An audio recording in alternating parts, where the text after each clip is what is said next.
Hello everyone, my name is Tyler. We're going to be going over exercise A in our genetics lab. So this is Punnett squares and types of inheritance. So to start off, we're going to do an example of cystic fibrosis. So cystic fibrosis is an inherited disease in humans that causes the production of abnormally thick mucus. So this affects your lungs and digestive systems, and it's caused from a little protein that transports chlorine across membranes. So this is a really cool example for genetics because it is a homozygous recessive disorder. So we're going to start off by listing our genotypes and phenotypes. So first, genotype, or the actual genetic material or alleles the organism carries, is over here, and then we'll put phenotype. Well, this is the actual trait that is expressed from the given genes that are present. We'll fix that up. All right, so we're going to list the possible genotypes and possible phenotypes for cystic fibrosis here. So we're going to denote these by capital F's for the dominant ones, and then lowercase s for our recessive alleles. All right.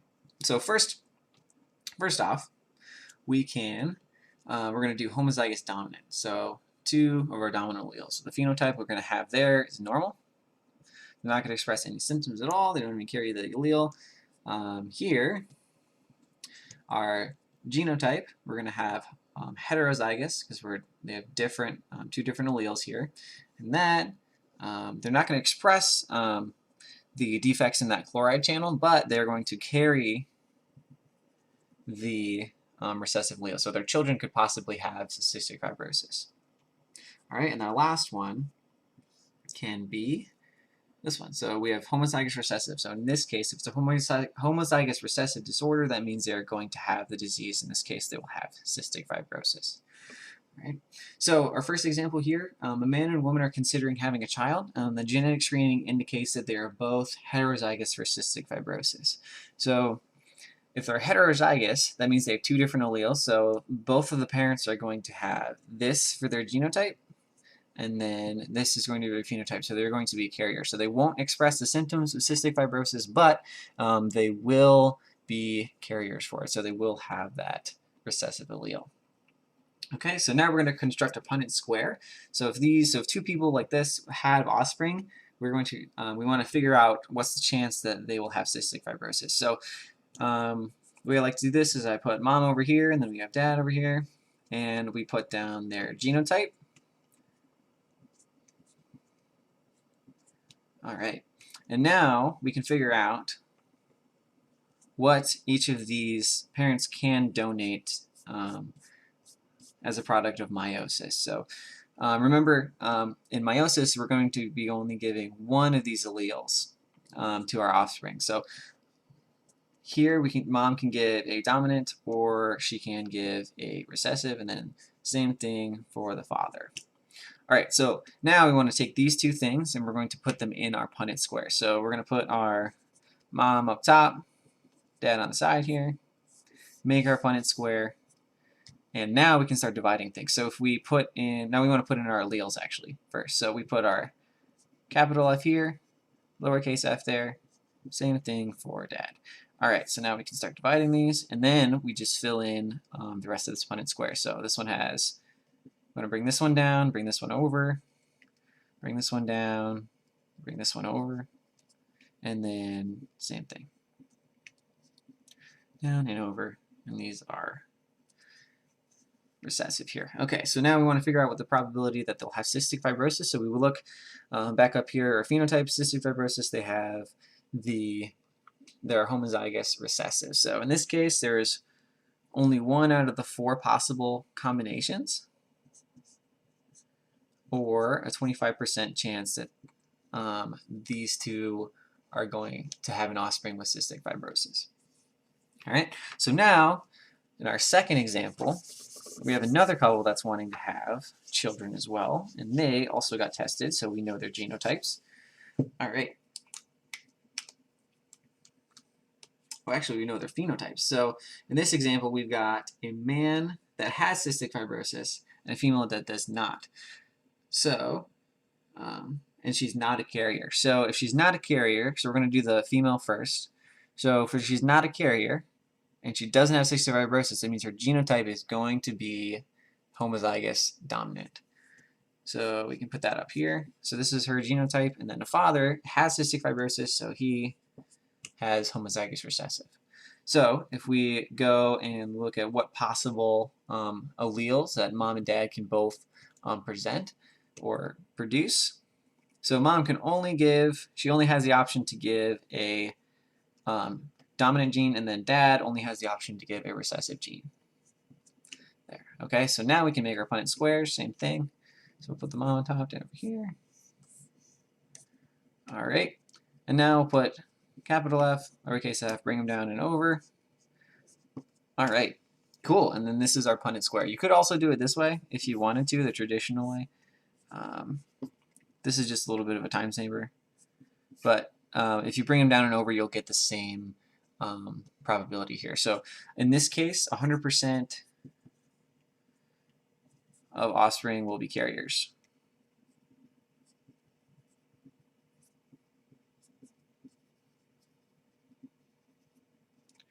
All right, so 100% of them will be carriers, and there's a 0% chance for CF. Right? So this is an autosomal monogenic trait, which means that there's only one gene involved, and they're only going to affect one kind of presentation. So in this case, it'll be the shape of that protein that determines the function or the symptoms that you're doing there. Okay, so next exercise is color blindness. So, all right, so color blindness, we're going to start erasing this. Color blindness is an X-linked trait. So we just dealt with one that's just on your normal chromosome. So let's say we'll just draw out a couple chromosomes here. So let's say these are 22 or something, and then we have our sex chromosomes, which could be in a female, XX. So autosomal ones are going to happen on some of your normal your normal chromosomes, and then your sex-linked ones are going to happen on your sex chromosomes. All right, so if you have two X chromosomes, you're a female. If you have an X and then a Y, you're going to be genetically a male. All right, so the way that these work, we kind of denote these a little different than our autosomal ones. So there's a couple different, we're going to label out all of the possible first alleles, and then also our possible genotypes, and then their phenotypes.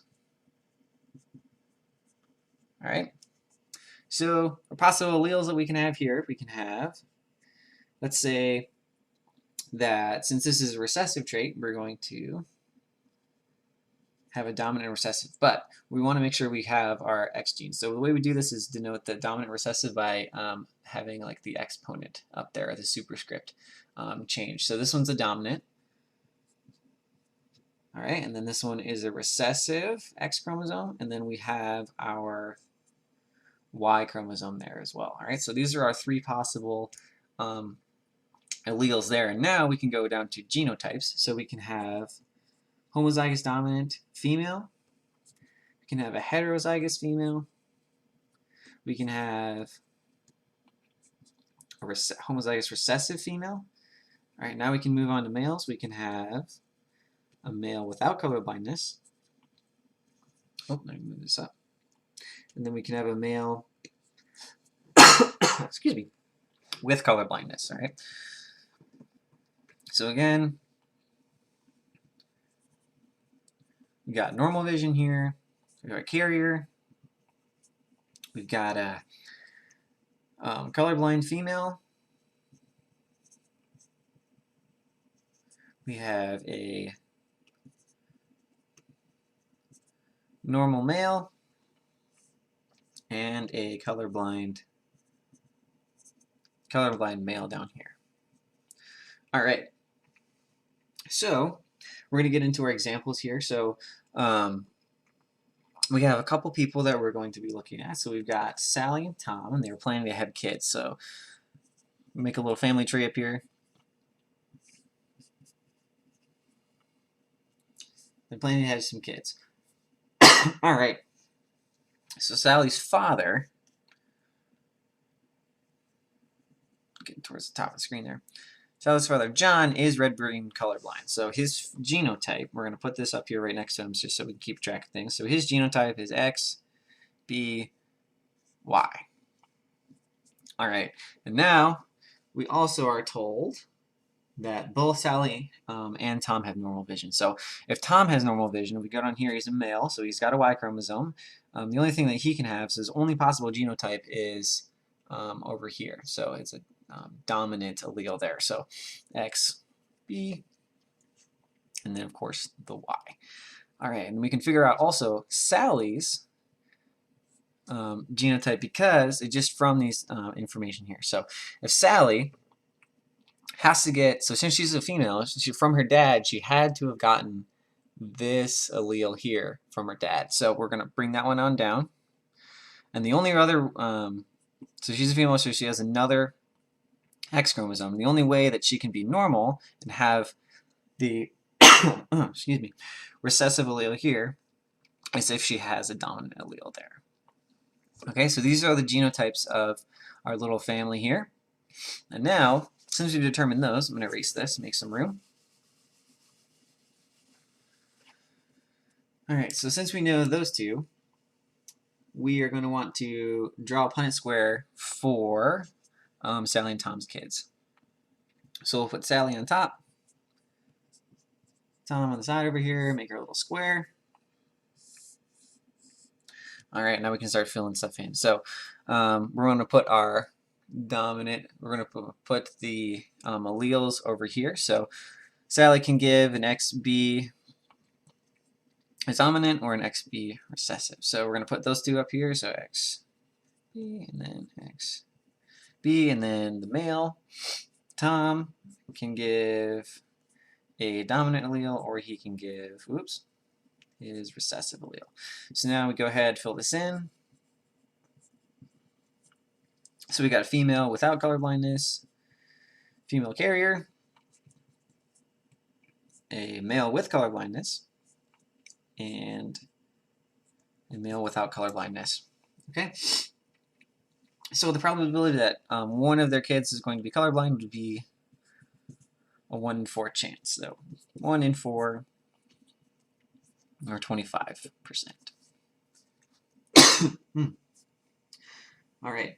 So question 3 is, how does X-linked inheritance explain the difference in occurrence between colorblindness in men and women? So colorblindness is more common in men than it is in women because of the reasons we listed here. So if we look here, females have to have both recessive alleles in order to be colorblind, but males only need to have one. So that's why we see more so our next case study colorblindness. is eye color. So eye color is a polygenic, so that polygenic trait, which means it's controlled by multiple genes. All right, so there's different genes that can affect this. So we are going to first start erasing all these, and get into this example. So in this case, we're given the information that we have two different loci where these genes will affect eye color. So we've got our B locus and our T locus. All right. So we can have, we're also told that there can be different alleles here as well. So we, at the B locus, we can have a dominant allele and a recessive allele, and we can also have a dominant allele at the T locus and a recessive allele at the T locus as well. All right. So these, all 4 of these are different alleles that we can have. So our possible genotypes can get a lot bigger than this. So we're going to be doing a dihybrid cross. So a dihybrid cross means we're going to be crossing 2 heterozygous individuals. This looks kind of like this, all right? So to determine what alleles or what alleles we're going to be putting over in our big old Punnett square over here, we can use our FOIL method. So if we remember back to like math in elementary school, how we FOILed like multiplication to get our product, we can do the same thing here with our organisms here, so our parents here. So in this case, we can have a dominant allele at the B locus and a dominant allele at the T locus. We can have dominant and then a recessive. We can have a recessive, so now we're down here, so we just did those two, now we're foiling down here. Now we can do our recessive with our dominant at the T locus and then two recessive. All right, so now, and we can do this for both of these, so these will be both the same here. So now we can start filling in these over here in our Punnett squares. So let's go, mom gives this, dad gives this over here. So we can have capital B, capital T,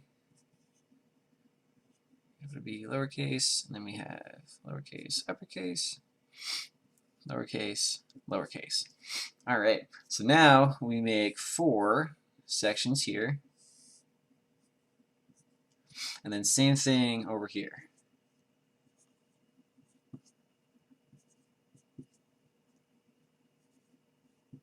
All right, so now we go ahead and make our section divisions, and we go and fill this all in. So,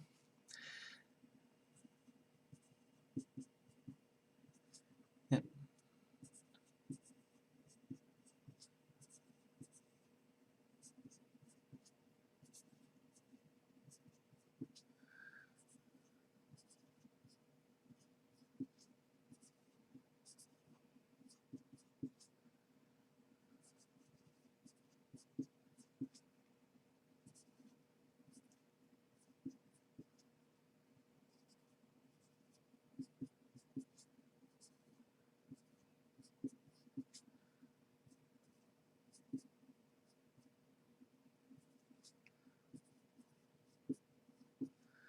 All right, we're gonna keep on rolling. D, D, D. All right, almost done. All right, and we filled this out. Cool. So now we've got this filled out, we can answer our question. Okay, so we want to figure out a child with brown eyes. So the brown eyes, in this case, we are given is the genotype for homozygous recessive. So in this case, we've got 1, if we count 4 by 4, that's 16, so 1 out of 16, or a 6.25% chance of brown eyes.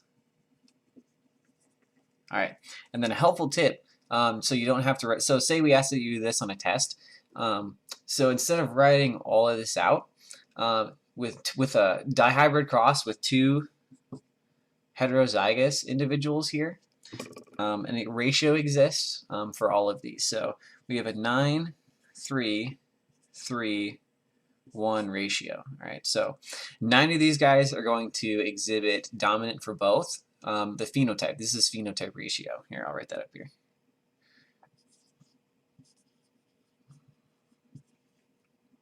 Get rid of that. So the phenotype ratio, so 9 of them are going to have dominant for both. 3 of them are going to be dominant for one and recessive for the other. 3 are going to be dominant for one and recessive for the other, but it's flipped. And then 1 out of the 16 is going to be homozygous recessive. So if you're crossing 2 of these in a test and they ask you what's the percentage that'll be recessive, you can just kind of use this little ratio here. All right, so, but again, you want to make sure you're being careful that this is the case, that these are the genotypes that you're crossing, right? So with that being said, we are going to move on to our next example here. So we're going to go into hair type next. So hair type in this case is going to be incomplete dominance. Okay, so we've got 3 different phenotypes here. So I like to kind of draw these out as pictures just to kind of like visualize everything that's going on. So we've got 3 different phenotypes. So we've got our straight hair, we've got our wavy hair, and then we have our curly hair. All right, so incomplete dominance, remember, is when the phenotype can be like a blend or like in between the 2 homozygous if it's recessive. Okay, so we've got straight, kind of wavy, and then we have our curly hair down here. All right, so these are our phenotypes, and then we have our genotype, which you can denote as any letter. So in this case, I'll just do H because it's easier to kind of separate than like W's or C's because they're different uppercase and lowercase. So in this case, we will go make straight hair H 2 lowercase, and then in this case we can do heterozygous here, and then curly hair will be uppercase. All right. So it's going to give us a scenario, and to kind of keep these straight, I'm going to do Jane's family first, and then we're going to move on to Tori's family over here. So we're going to do Jane's family. All right. So in the paragraph, it gives us that Jane's the only person with curly hair. So Jane in her family is the only one. We know what her genotype is, so we'll write down Jane and write down her genotype. So she's the only one with curly hair in her family. But we are also given that both of her parents have are heterozygous for this. Okay, so we'll go JP for Jane's parents. We're gonna go here, heterozygous, and then her brothers they all both have straight hair. All right, so we're gonna give them our recessive ones there. Okay, so our lowercase ones. Okay, so now we can do a little Punnett square for her family. So if both of her parents are heterozygous, it's going to look something like this. You can have a bunch of different, so you have 3 different combinations that you can have here. All right, cool. So now we've just done the Punnett square for Jane's family. Let's do Tori's family over on this side.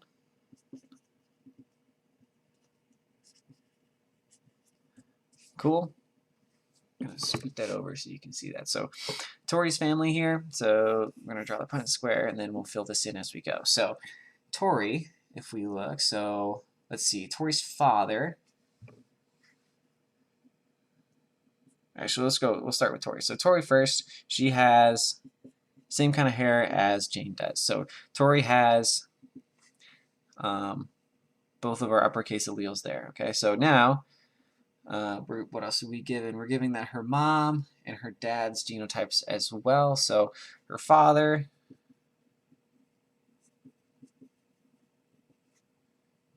is heterozygous, so he's got our wavy hair, and then her mother has to have, her mother has, she's got her same thing as her daughter does, so she's also got her wavy hair, or curly hair, I'm sorry. And then her brothers were given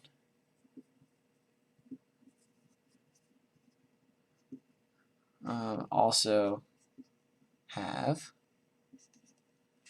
curly hair, okay? Or wavy hair there. So if we go to her father and her mother, we do these two. We've got two different ways we can do this. So we have mother can only give an uppercase allele, and then her father can only give a he can have both. So he can have, moving off again, and so we can give an dominant and a recessive allele. Okay. All right, so we can put this into our Punnett square. So let's say her father's on top of the Punnett square, and then her mother can only give this. So there are only 2 different options that Tori's family can have. And there's 3 different options that Jane's family can have. So Jane's parents are both, so to answer the third question, explain why Jane's hair was curly when no one else in her family was, is that she's the only one that kind of popped up with this genotype. So since her parents are both heterozygous, they have the ability to produce all the different hair types there. So, and it just happens that Jane was the only one that was had the curly hair. All right, so our next case study, so case study D is blood type. So blood type is a codominant trait. So in codominance, codominance means that the heterozygotes exhibit each of the traits that the individual homozygous individuals do. So the way that we have, or we can write this out in our blood type. So it's kind of like our sex chromosomes as well. We write this like in a similar way. So we have our uppercase I if we have an antigen.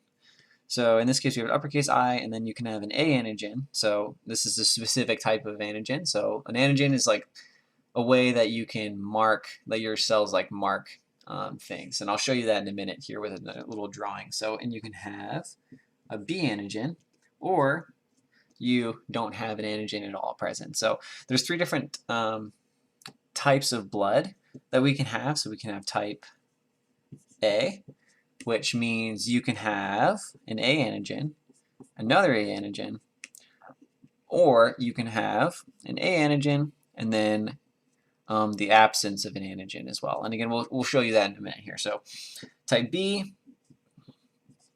very similar to type A, so we have 2 B antigens. You can have a B antigen and then the absence of an antigen, and then type AB, since it's codominant, will have both being expressed. All right, so type, oops, sorry, here, A.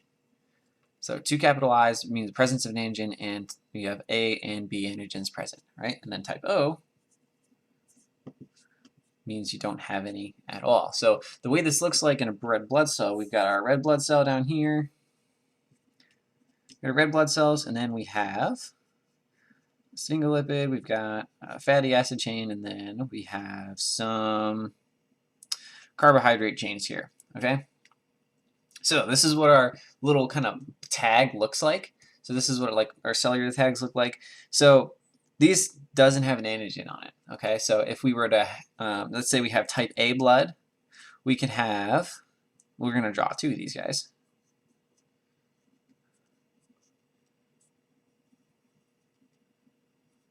Cool.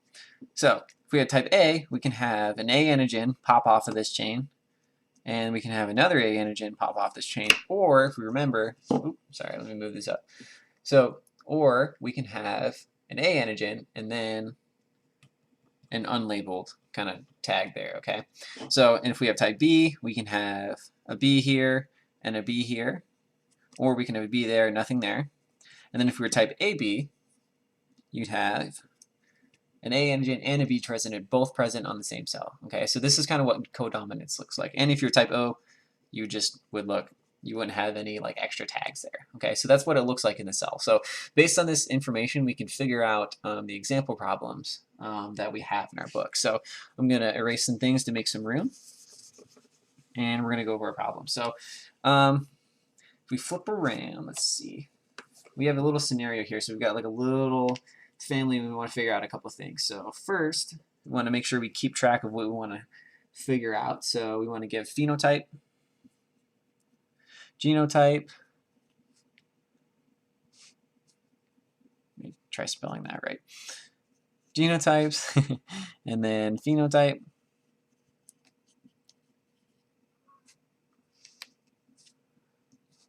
for, we want Frank, Susie, and Susie's mother. Okay, and possible offsprings for Susie and Frank. So let's go, let's figure out Susie's mother.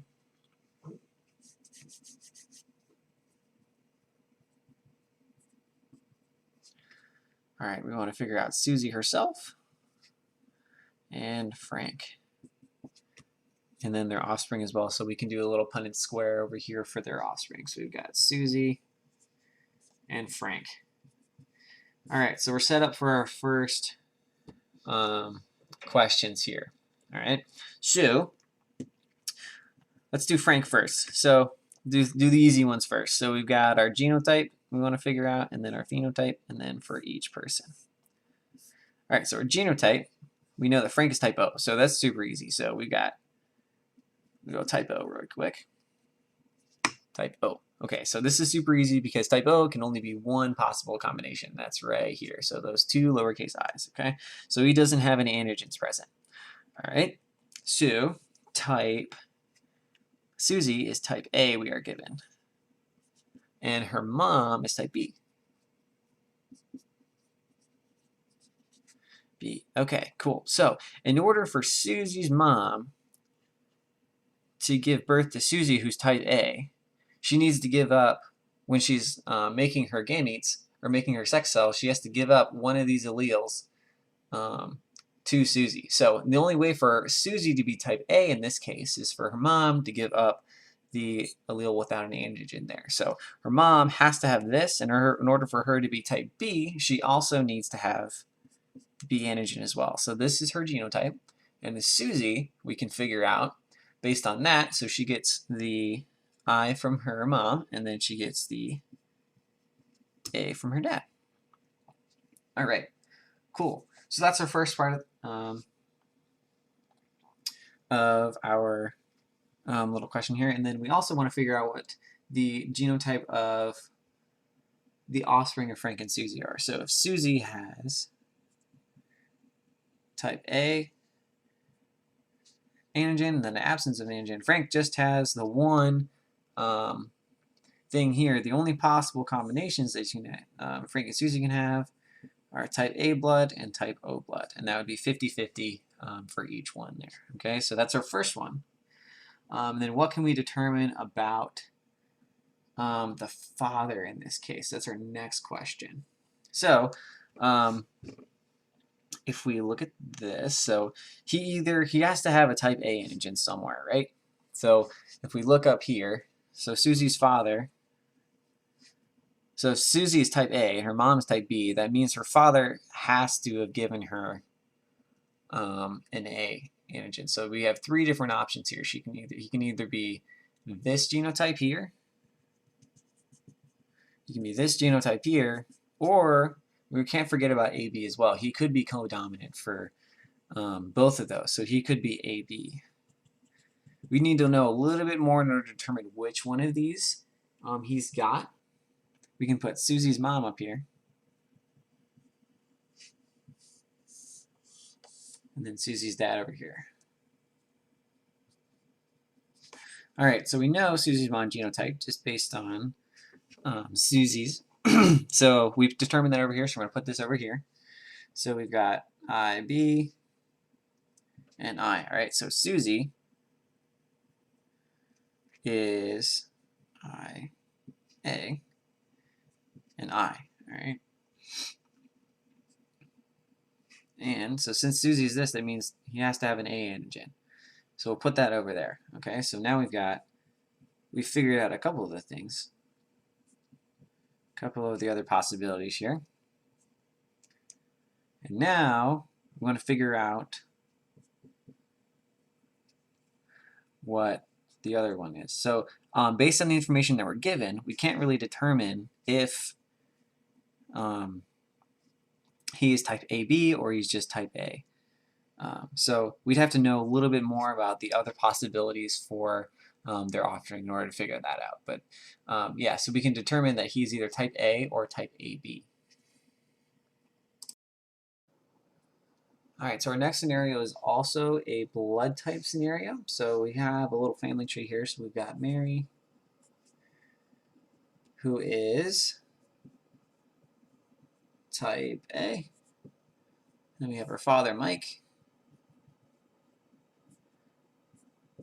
who is type B. And we want to know what Jill, or Mary's biological mother, want to know what her blood type is. And she wants to know if we can figure this out from the information that we're given here. So, all right, so if we do a little Punnett square here, so we want to figure out. All right, so let's put Mike's stuff in here first. So we got Mike. He's got to have a B antigen, right? All right. Got to have a B antigen, and if Mary's type A, that means Mary is here. So let's put Mary down here. And then Jill up here. So we've got Jill. If Mary's type A, that means she gets one of those alleles from her mom. So she needs to get A from here. So she needs that A antigen from her mom. So in order to be only type A, that means Mike has to have a recessive or a non-antigen allele there. Okay, so Mary's blood type would be I. You can fill this in now, or AB. AB, and now we are left with just this. Okay, so based on this information here, we don't exactly know, we can't really determine what's going on, because she could either have AB blood or she can have type A blood, but she could have all those different options for those alleles. So she could have two A's, so she can be dominant for it, or she can have she can be homozygous for that.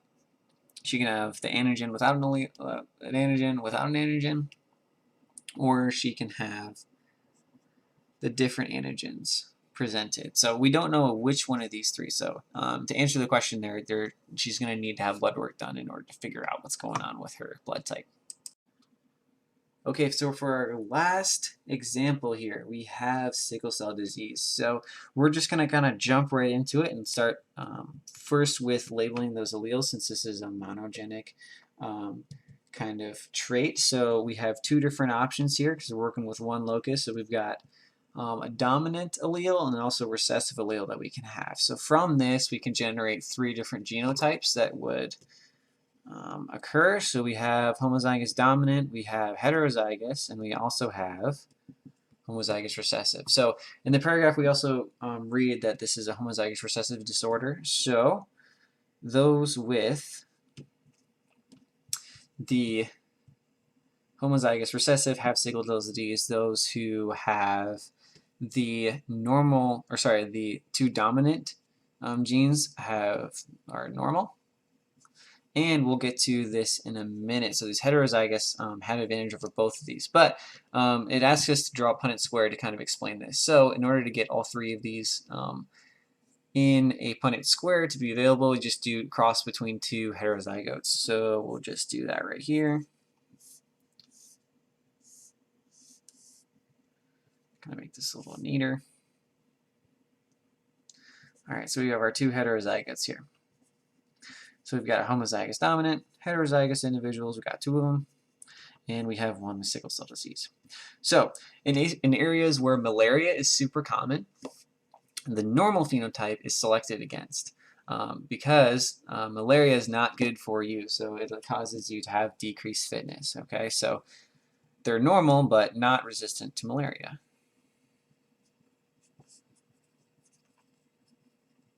So these guys will have a lower chance of surviving, reproducing. But if you have sickle cell disease, you are resistant to malaria just because of the way your blood cells are shaped. So you're resistant to malaria, but you have all of those pleiotropic effects. So remember, this one gene affects a bunch of different things. So it affects the shape of your hemoglobin, the shape of your blood cells themselves. And also, you can have like kidney, bone, and heart damages and sudden death from this. So this also decreases fitness. So we're going to go write that down. So decreased fitness for that group and also decreased fitness for this group. All right. So now, but these two have distinct disadvantages. But the heterozygotes here kind of take the advantages of both of those. So in this case, we've got this one gene we're going to be resistant to malaria.